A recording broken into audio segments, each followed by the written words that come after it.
All right, guys. So let's start with reaction kinetics. Now, part of this you have already done in your AS, which was the Maxwell-Boltzmann distribution curve, where you saw the factors affecting rate, which was temperature, concentration, catalyst.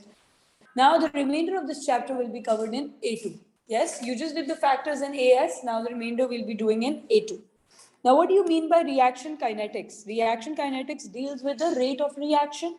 Yes, so this refers to the rate of reaction. Yes, so this refers to the rate of reaction and the factors affecting the rate. Yes, so what are the factors affecting the rate? What are the factors affecting the rate? You have concentration, you have temperature, you have catalyst. Yes, so these are the factors affecting the rate, and that is what we will be studying under reaction kinetics. Now you can determine this, the rate, you can determine it by two ways. So the rate can be determined by two ways: by the change in concentration, and the change in concentration can be either of the reactants or the products.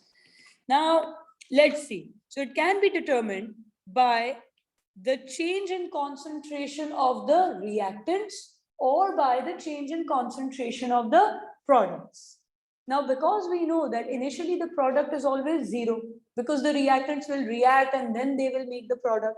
So initially the product is zero, and eventually as the rate progresses, the reaction progresses, the product will increase.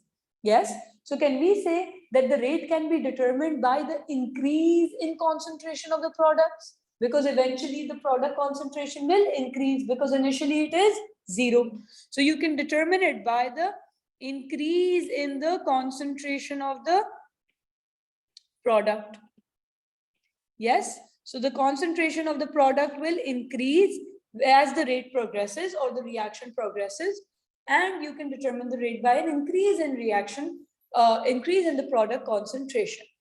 Now, this increase can be linear or it can be non-linear. If I were to represent it graphically, how the concentration of the product affects the rate, we can show it graphically how? By either showing a linear increase in product concentration or a non-linear increase. So let me see the graphical representation.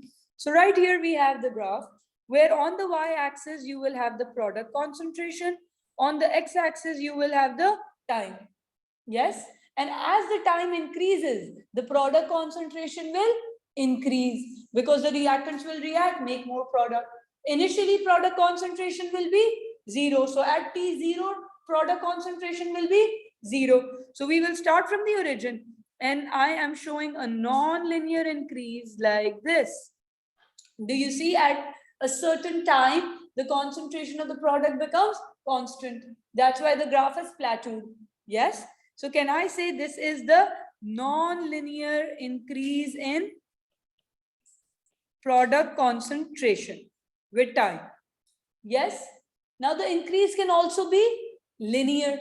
As the time increases, it could be a linear increase in the concentration of products, which we will show as a straight line passing through the origin. So you can have either a linear increase in concentration of the product, or you can have a non-linear increase in concentration of product. And this is one way to determine the rate of reaction, by showing the increase in the concentration of the product. Now, you can also show a decrease in the concentration of the reactants, because initially the reactant will be very high, and as the reaction progresses, the concentration of the reactant will decrease. So either you can show the rate by increase in product concentration or by decrease in the reactant concentration. So let's see the second method, which will be what? Which will be a decrease in the concentration of the reactants, because initially the concentration of the reactants will be high, and as they are used up, they will make more product and the reactant concentration will decrease with time. So you can see the rate, how it changes with a decrease in the concentration of the reactant. Yes. Now let's see. Over here on the y-axis, we will have what? We will have the concentration of the reactant, and on the x-axis we will have time. So right here, I am labeling the axes. Now again, this decrease can be linear or it can be non-linear. So let's show the decrease. Let's show a non-linear decrease. Do you see this right here? The decrease is non-linear with time. Initially, the reactant concentration is very high and then the reactants become zero and the reaction stops. Yes. So can we say this is a non-linear decrease in the concentration of the reactants? You can also have a linear decrease like this. So you will show a straight line. So this right here is a linear decrease in the concentration of the reactants. Yes. So you can show the rate, how it changes with an increase in the concentration of the product. It could be linear or non-linear, or you could show a decrease in the concentration of the reactants. Again, it could be linear or non-linear. Yes? Yes, because eventually the reactants will reach zero. Like eventually all the reactant will be used up. Yes? Now, what is rate? Rate is basically change in concentration per unit time. So what is rate? Rate is equal to the change in concentration upon time, or change in concentration per unit time. Yes, and this change in concentration can be of the reactant or the product. So this could be of the reactant or the product. Yeah, and if it is a reactant, the concentration will decrease. If it is a product, the concentration will increase. Yes, upon time. Now, let's find out the SI units for rate. It is what? It is equal to the change in concentration per unit time. What are the units for concentration? Mole per dm cube. So you have mole per dm cube in the numerator. And what is time? Time is in seconds. So what will be the SI units for rate? The SI unit for rate would be mole per dm cube per second. Yes? So this would be the SI units for rate, or you could rewrite them as mole dm minus 3 per second, like this as well. Yeah. So the SI units of rate are mole per dm cube per second. Now, before we move forward, let's define a few terminologies like the rate determining step, the rate mechanism, and the order of the reaction. So let's figure out the definition of these, what these terminologies mean before we move on to our questions. So let's see the rate determining step, rate mechanism, and order of reaction. Now, if you remember from organic chemistry in your AS, you did multiple reactions and you saw that there were mechanisms of reaction, like electrophilic addition was a mechanism, nucleophilic substitution was a mechanism, and they were happening in multiple steps. Do you remember that? Now, even if you don't remember the nucleophilic substitution, let me say that a reaction is taking place in two steps. Step 1 and step 2. Yes? Step 1 takes 20 seconds. Okay? Step 2 takes 2 seconds. Okay? What is your total time? What will be the rate? The total rate would be 22 seconds. And can I say that 22 seconds is because of that 20 seconds, which is the slow step, because it was taking much longer to happen. Yes? So rate, which is your 22 seconds, is determined or mainly dependent on the 20 seconds. Yes.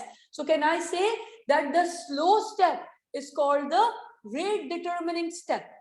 Yes. So the slow step is the rate determining step. Yeah. Now, what do you mean by rate mechanism? We know generally all chemical reactions, they happen in multiple steps. So that is a mechanism. You add all those steps and you will get the overall reaction. So what do you mean by the mechanism? We know that chemical reactions, they generally happen in multiple steps. So chemical reactions generally have a reaction mechanism. So they have a reaction mechanism, and this mechanism is nothing but a sequence of steps. Yeah. So the reaction mechanism is basically a sequence of steps. So this is a sequence of steps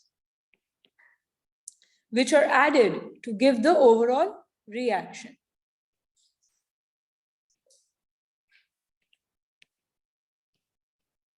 So you get the overall reaction by adding these steps. Now, each step in the mechanism has a different rate. Like I just told you that you have two steps of a reaction, let's assume. The first one takes 20 seconds, the other one takes 2 seconds. So each step in a mechanism will have a different rate. Yes? So each step in the mechanism has a different rate of reaction, or it has a different, the time taken for that step to occur is different. Yeah. The slowest step is called the rate determining step, because that is what will determine our overall rate. Like I told you, 20 seconds and 2 seconds. Which one is the slow step? The one which takes 20 seconds. And that will affect my overall rate, and that is called the rate determining step. So the rate determining step is the slowest step. So the slowest step is called the rate determining step. So what is a mechanism? Multiple steps. What is the slow step? The rate determining step. Yes. Then you have something called an elementary step. What is an elementary step? Elementary steps are those steps which make intermediates in your reaction. What do they make? Intermediates. So elementary step, or they can be more than one. So you have elementary steps which produce intermediates during the reaction. And those intermediates, they are formed during the reaction and they are used up in the reaction as well. So those intermediates, they are produced and used up in the reaction. So since they are used up, can they be a part of the overall reaction? No, because they are made and they are used up. So intermediates are never a part of the overall reaction. So intermediates are never part of the overall reaction because they are used up. Yes? So they're never part of the overall reaction. Now, let's take an example. Let's take an example of a reaction. You have NO2 plus CO giving NO plus CO2. This is the overall reaction. And let's say this one happens in 2 steps. How many steps? 2 steps. And let me give you those 2 steps. So this reaction happens in 2 steps, and here's the mechanism. Here are those 2 steps. The first step is 2NO2 becoming NO3 plus NO. And the second step is NO3 plus CO becoming NO2 plus CO2. Let's say the first step is the slow step. The second step is the fast step. What does that tell you? If the first step is the slow step, what will it be? It will be the rate determining step. Yes? So can I say that step 1 is the rate determining step? And why is that? Because it is the slow step. Yes? Now, let's find the intermediates here. I've given you the overall reaction and I've given you the mechanism of the 2 steps. Let's see what is an intermediate. I told you intermediates are those which are formed in the elementary steps and they are used up in the reaction and they never show up in the overall reaction. Let's see our overall reaction. What do you have in the overall reaction? NO2. Here we have NO2, NO2. What else do we have? CO. Right here we have the CO. What else do we have? NO. Where is NO? Right here. What else do we have? CO2.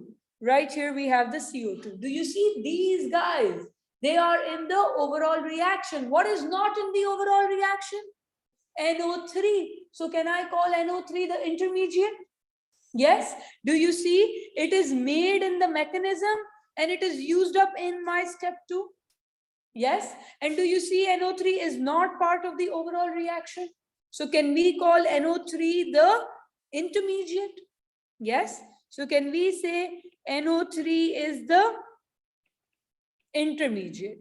And what is an intermediate? It is formed in the reaction. It is used up in the reaction. It does not show up in the overall reaction. Do you see NO3 is not part of the overall reaction?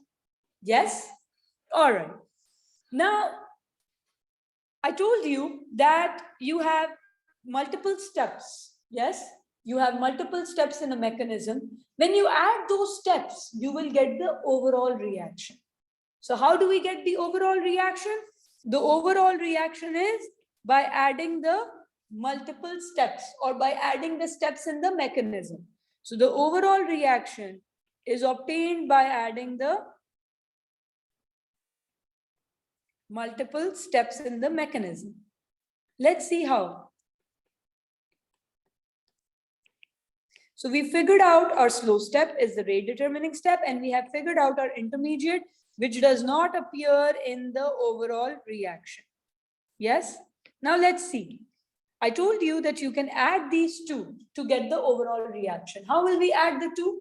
We will add them by putting the reactants on the reactant side, product on the product side. Do you see NO3? NO3 gets cancelled because they're on opposite sides. The NO2 and 1 NO2 here will get cancelled because you have 2 moles here and you have 1 mole here. Yes? What are you left with? You are left with 1 NO2 plus CO becoming NO plus CO2. Do you see that? Yeah. So you are left with this. And do you see this right here becomes your overall reaction? Do you see that? This is your overall reaction. So when you add these steps, this is how you get the overall reaction, by adding the steps. All right. And the slow step will be the rate determining step. The one which does not appear in the overall reaction is the intermediate. And by adding the steps, you will get the overall reaction. So far, so good.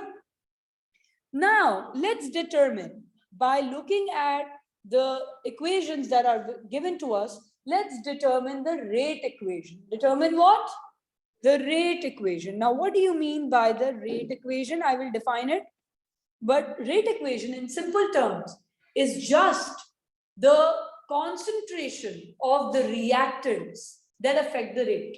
So it will be the concentration of those species which affect the rate. We will put them in the rate equation. Yes? And how do you figure out which species affect the rate equation or which species affect the rate? I will tell you. So the rate equation is directly proportional. It is what? Directly proportional to the concentration of the reactants in the slow step. What is it directly proportional to? It is directly proportional to the concentration of the reactants in the slow step, which is also known as the rate determining step. So the rate equation will be directly proportional to the concentration of the reactants in the slow step. What is the reactant in the slow step? NO2. So rate equation is directly proportional to the concentration of NO2 raised to the power 2. Now, where did we get this 2 from? So this 2 comes from the moles over here. So technically, rate equation is directly proportional to the concentration of the reactants in the slow step raised to the power of its molar coefficient. Raised to the power of its molar coefficient. So can I say that rate equation is directly proportional to the concentration of the reactants in the slow step raised to the power of its molar coefficient.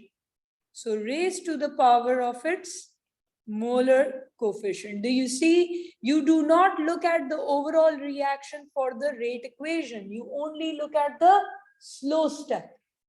The slow step or the rate determining step will determine the rate equation. And how will it do that? Rate will be directly proportional to the concentration of the reactants in the rate determining step or the slow step raised to the power of its molar coefficient. That's why we say rate is directly proportional to NO2 square. Yes? Now, if I want to remove the proportionality sign, can I do that? Can we say rate equation is equal to, if I remove the proportionality sign, what will you have in place of that? K, constant, times NO2 raised to the power 2. This K is called the rate constant. What do we call this? This is called the rate constant, and this is a fixed value at a given temperature. If you change the temperature, the value will change. So this value is a fixed value at a given temperature. Clear?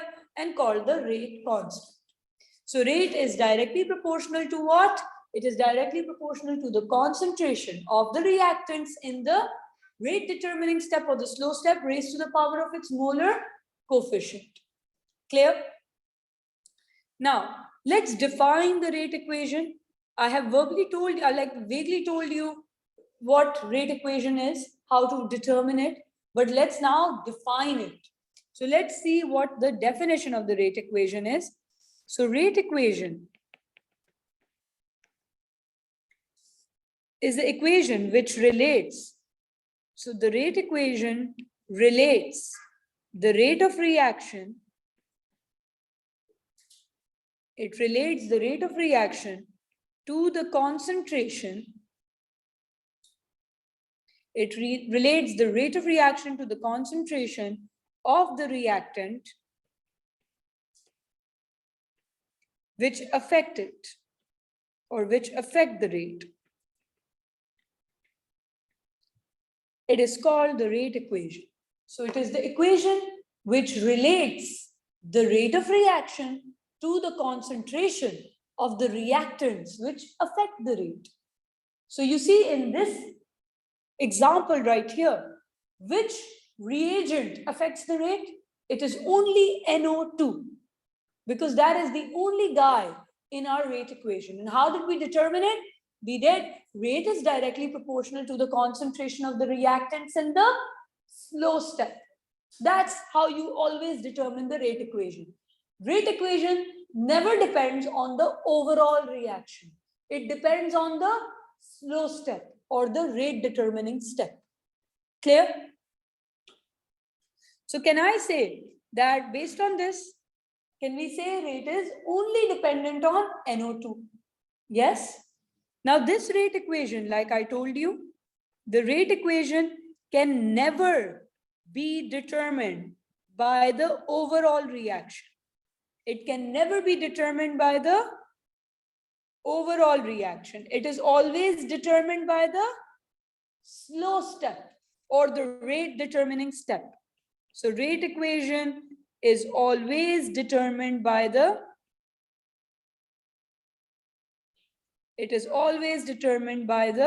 slow step or the rate determining step.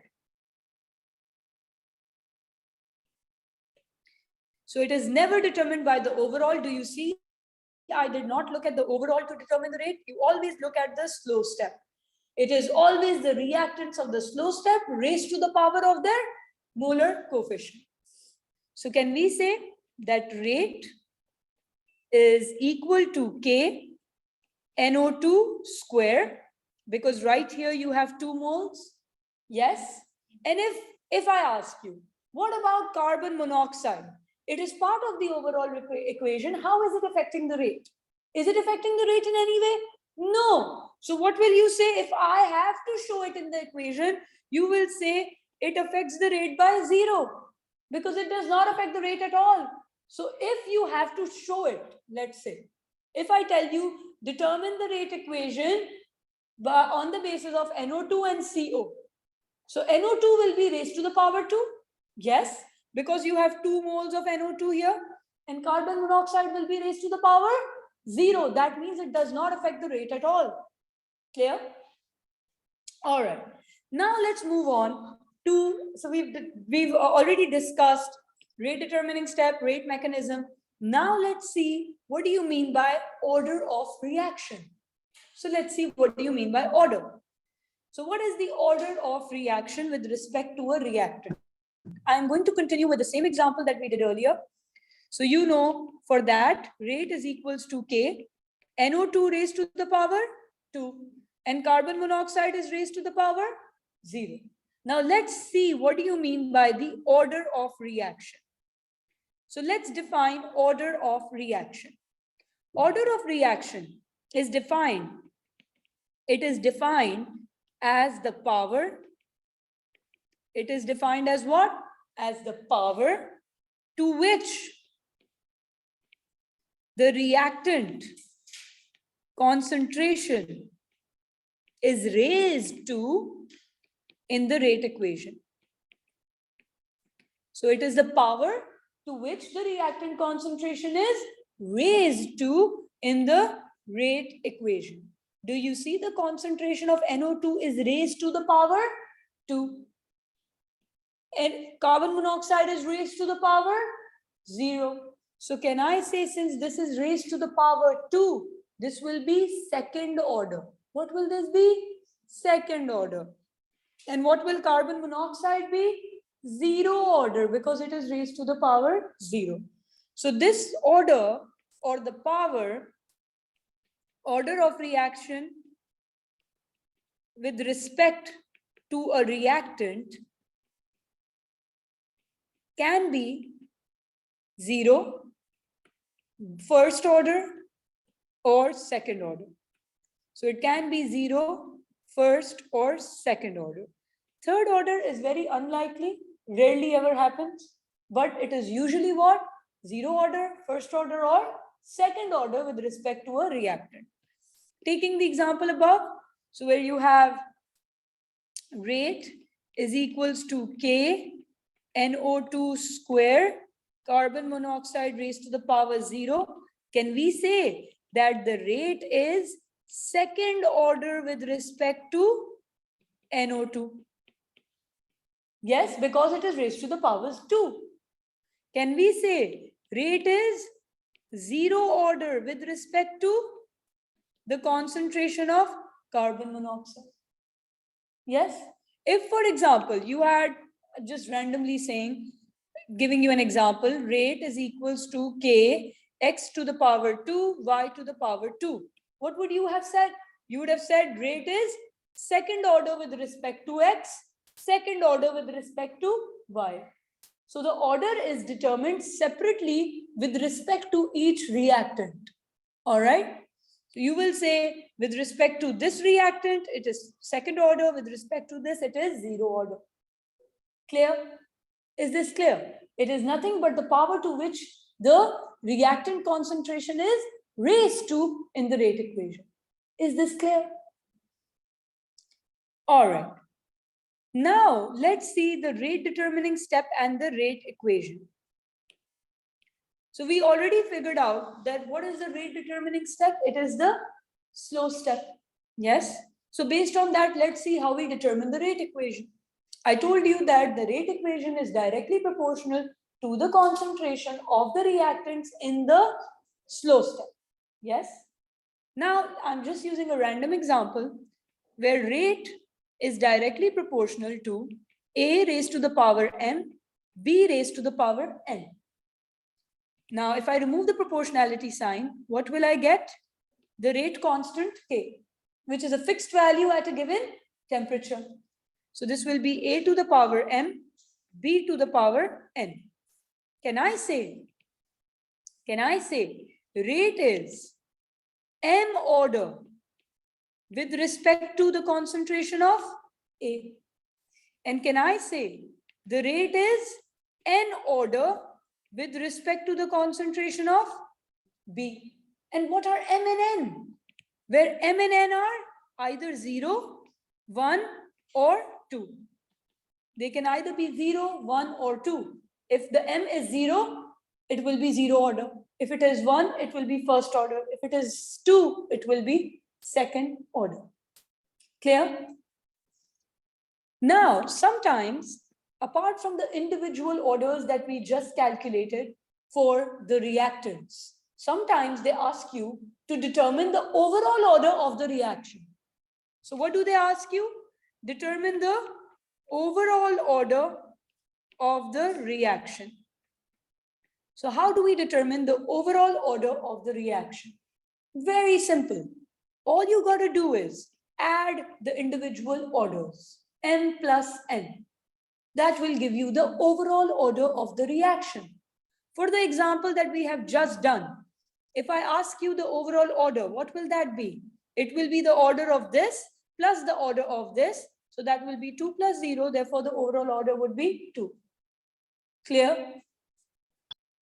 Now, we've determined the order, we've determined the overall order. Now let's see what K is. K we know is a rate constant. It is the rate constant which is a fixed value at a given temperature. If you change the temperature, the value of K will change. Now let's figure out the units of K. The units of K, they vary depending on the equation. So the units of K vary depending on the rate equation. So let's see how to determine the units based on the example that we've just done. So let's figure out the units of K, where you have rate is equals to K, NO2 square, carbon monoxide raised to the power 0. Let's find the units of K here. All right. Now, you know carbon monoxide is raised to the power 0. So you don't really need to consider this. Yes. What are the units of rate? We just did the units of rate. And I told you rate is what? Mole per dm cube per second. So let's see. Rate is mole per dm cube per second. Yes. The units of K, we don't know. Now, NO2 is the concentration. What are the units of concentration? Mole per dm cube. And how many moles per dm cube do we have here? The concentration is being squared. So this will also be squared. If you want to take carbon monoxide, concentration is mole per dm cube raised to the power 0. So that will be nothing. That will be 0. So I'll just erase this. Yes. Now, if I bring this here, it will be mole per dm cube per second divided by mole per dm cube square. Yes. What do you mean by mole per dm cube square? Mole per dm cube square means that you have 2 of these. Yes. This is mole per dm cube square. Yeah. All of this is equals to K. Now, how many mole per dm cube do you have in the numerator? Just 1. How many do you have in the denominator? 2. So can we cancel out 1 with one of them? And you are left with what? You are left with 1 upon second upon mole per dm cube. This is what you are left with. Yes. And when you rearrange this, can I say it will be mole? When you bring this to the top, this will be mole minus 1 dm cube per second. These will be your units for K. Do you understand this? Do you all get this? Yes. So this is how we determine the units of K. They are not fixed. They vary depending on the rate equation. When you change the rate equation, the units of K will change. Any questions? Do you understand what the rate mechanism is, what the order of reaction is, and what the rate determining step is? How to determine the rate equation? It will be what? It will be the concentration of the reactants in the slow step raised to the power of their molar coefficient. Yes? Order will be the power to which the reactant is raised in the rate equation. What will be the overall order of the reaction? It will be all the orders added. Is this clear? Any questions? Anything that you want me to repeat? None? All right.